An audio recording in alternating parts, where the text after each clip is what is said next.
Hello everyone and welcome to Sinful Gaming. I hope you're all doing well, I hope you're all staying safe, and most of all, I hope you're all fighting that war against the Grey.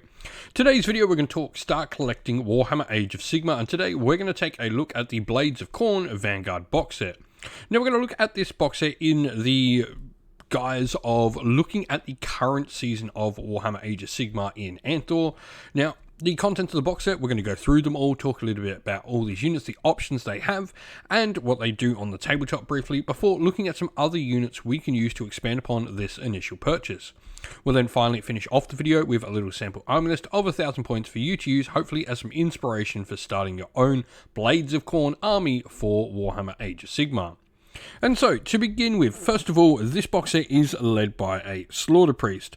Now, the Slaughterpriest is, as the name might suggest, a priest of the blood god Khorne.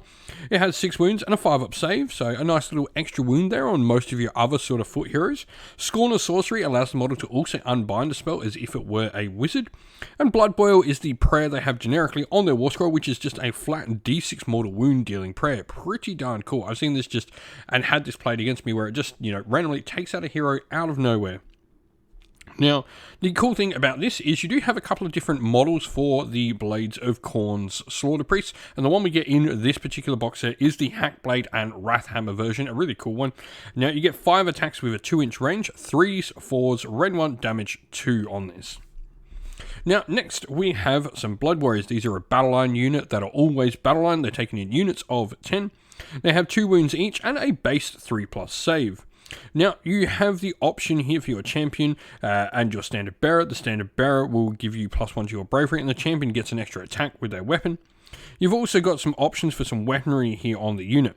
1 in every 10 models can take the Goreglaive, which is like a special heavy hitting weapon, and you can also choose between either having paired Gore Axes, which will generate you 3 attacks at 3s, 4s, Ren 1, damage 1, or Gore Fist and Gore Axe, which will only generate you 2 with the same profile. But you will also get the Gore Fist ability, where if you have the unmodified save roll of a 6 on your saves, you actually punch mortal wounds back at your opponent. Lastly, we have the no respite rule for them, where if this unit is in a Blades of Khorne army, each time a model in this unit is slain, you can make 2 murder rolls for them instead of 1. Next up, we have the Bloodreavers, another battle line option, which is really cool in this box set, that we actually get, a playable force right from the get-go with 2 battle line units. It's really cool. Now, we have the option for either Reaver Blades, which generate 2 attacks at 3s and 4s, no Ren, damage 1, or the Meat Ripper Axes, which generate 2 attacks as well, but are 4s and 4s, Ren 1, damage 1. You've got the option for standard bearers, musicians in there as well. The musician will provide you with +1 to your charge rolls. And you've got the Frenzy Devotion rule as well, where you can add 1 to wound rolls for attacks made with melee weapons by this unit, so long as they're wholly within 16 inch of any friendly Khorne totem. Next up, and the last unit in here, we have 3 mighty Skullcrushers. These are essentially Blood Warriors mounted on the giant demonic god mounts that are the Juggernauts of Khorne. And so, mighty Skullcrushers have 5 wounds each and a base 2+ save, which is really, really good. They have the option between their Bloodglaives, which are 4 attacks at 4s and 3s, Ren 2, damage 1, or the Ensorcelled Axe, which is a fairly similar profile, though only Ren -1, but they do hit on 3+ rather than 4+. You've also got an extra couple of attacks in there from the Brazen Hooves for each Juggernaut as well. Hornblower, Standard Bearer, and Champion, the same benefits as the other ones would provide the other units in here. But you've got Brass-Clad Shield, where the unit has a ward of 5+ against mortal wounds caused by spells and mortal wounds. Great in the current Andtor edition. A Murderous Charge allows you to deal mortal wounds when this unit charges as well. Today's video is brought to you by Gap Games, a fantastic retailer in Australia for a variety of different miniature war games. If you'd like to help support the channel, we have an affiliate link where by clicking on and purchasing, you'll help support the channel, but you'll also help support Gap Games, which is a fantastic servant to the community. Now, looking at where to go next for our force. And the first one, Khorne definitely have some really good fighty heroes that are smaller and I think can really pack a punch. Now, one of these is going to be the Mighty Lord of Khorne. Now, this isn't a priest and it isn't a wizard. Obviously, Khorne can't take wizards in the generic Blades of Khorne army, and if you do take wizards in a Khorne army, you're, a little bit iffy in the Blood God's mind. He's not quite sure on whether you're a true devout follower. 7 wounds on the Mighty Lord of Khorne though, and a 3+ base save. The model also has a Collar of Khorne, so it can unbind 1 spell as if it were a wizard as well. The Bring Me Their Skull command is really nice. We can pick a friendly Gore chosen unit, which is a bunch of the different characters you have access to in the Force, and you give that special character the nice Strikes First ability. Other than that, you have your Axe of Khorne, which is 5 attacks, 3s and 3s, Ren -2, damage 2, and the Blood Dark Claws from his Flesh Hound companion will be 4 attacks, 3s and 4s, Ren 1, damage 1, so a decent amount of power coming out of this small little piece. We then have the Blood Secretor, which is first of all going to be a totem, especially important for helping those Bloodreavers we mentioned get their benefit when they near a totem. And so the Blood Secretor for me is almost one of the most essential pieces, I think, in any Blades of Khorne force. 6 wounds, 3+ save, Rage of Khorne. It allows you to do once per battle at the start of the combat phase. You can pick one friendly unit on the battlefield with this ability to plant their Icon of Khorne. And if you do so, you add one to your attached characteristic of melee weapons used by friendly Blades of Khorne on the battlefield until the end of that phase. So really sort of timing that right is really important. But you've also got the ability where the Icon of the Blood God, if this unit ever issues the rally command to a friendly Bloodbound unit with a wounds characteristic of 3 or less, you can return 1 slain model to that unit for each 4 instead of 6. Now, moving on to some other units, one of the ones I really like and I think is going to be really important in this current season is definitely going to be the Flesh Hounds of Khorne. They have the Collars of Khorne as well, so they will get to deny a spell as if they were a wizard, and they also add 2 to their charge rolls as well. Other than that, they're not too fantastic. They are a battle line unit, which is really nice as well, giving us yet another battle line option and opening up some of the particular grand strategies that are nice for us with that. But for me, it is that extra little unbind for a really cheap points cost of 100 and a decently fast unit with a movement of 8 in a Blades of Khorne force. Lastly, we have the Invocations of Khorne, or rather known as the Judgments of Khorne.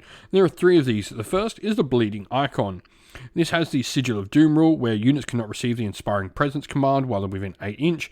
In addition, if a unit fails a Battle Shock test within 8 inch of the Bleeding Icon, you roll a dice. On a 1 to 5, you add D3 to the number of models that flee, and on a 6, D6 additional models will flee, though this has no effect on any Khorne units, both yours and your opponent's. Now, we then have the Hexscourger Skulls, which I think are fantastic. Their big one is Compelled by Hate, so after Invocation is set up at the start of each hero phases, the commanding player is allowed to move it as if it can fly, and then Hexscourgers with subtract 2 from casting rolls for wizards while within 8 inch of the Hexscourger Skulls. In addition, if a wizard within 8 inch attempts to cast a spell and the unmodified casting roll is an 8, then the casting attempt is not successful, the wizard no longer knows the spell, each wizard within 8 inch of the invocation suffers d6 mortal wounds, and the invocation is then removed from play. Lastly, we have the Wrath Axe. This is a giant axe that just flies through the sky, dealing mortal wounds. And so here we have our sample arm list for the Blades of Khorne. Now we've gone with the subfaction Gore-Tide. I think the Blades of Khorne are really fun in this, in that they have inherent anti-magic abilities built in, so we're not needing to pick a particular subfaction. We can really play with any of them. But Gore-Tide is really fun. For a bunch of the units we already have, we add one to wound rolls made for attacks with melee weapons by friendly Gore-Tide Bloodbound units that target an enemy unit that's contesting an objective you don't control, or that's targeting an enemy unit wholly within enemy territory. This is really cool because there are a lot more objectives in the current scenarios. A lot of them are having 4 or more objectives in these scenarios, so I think this is a really nice benefit. We then have the grand strategy of Bring Me a Worthy Skull. What this grand strategy is going to require me to do is, you've got the cool part where at the start of the first battle round, you ask an opponent to pick one hero from the army to be a worthy foe. When the battle ends, you complete this grand strategy if that particular hero has been slain and the model picked to be your general has not. Now, Mighty Lorna Khorne has gone for the Nullstorm Adornment of a pouch of Null Dust. So once per battle at the start of the hero phase, you can say the bearer will use that pouch of Null Dust, and this means you can trigger the Primal Miscasts on 1, 2s, or 3s. Now, we've then got a Slaughterpriest who will be our general, and we've gone for High Priest of Khorne as our command trait on this model.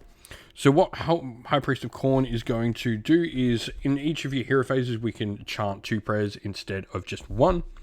We then have the Prayer Blood Sacrifice, which allows us to sacrifice some models to gain some blood type. This is really cool for making sure we keep up that blood type and always have the 2 handy to auto-deny spells if we need it. We then have a Blood Secretor with the Banner of Blood, which puts out an aura of re-roll charges.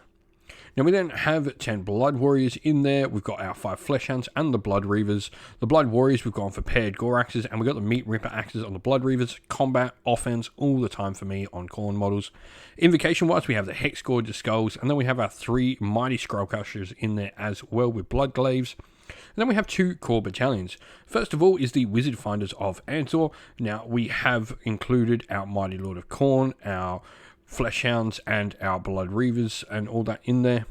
And then we also have our Battle Regiment, which is containing some of our other units. So this has got our Bloodreavers, our Mighty Skullcrushers, and our other characters in this particular battalion, making us a nice little 4-drop force.